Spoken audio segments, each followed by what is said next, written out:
आमचं तर मत आहे BJP सरकार यावं. मोदींच्या विचारानं मतदान होणार आहे.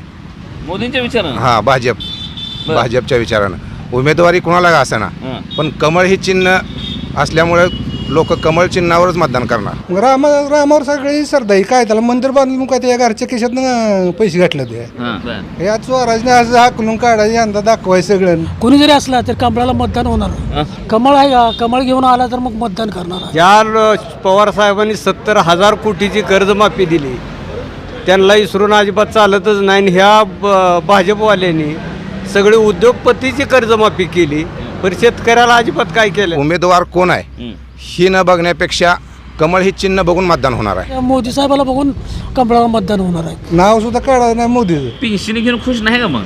कुठल्या पेन्शिल ते पेन्शिलला बी येत होतं 2-4 हप्ता आलं आणि परत बंद पडलं. या शेवटी तू तरी आहेच की त्याचं ठरलेलंच आहे.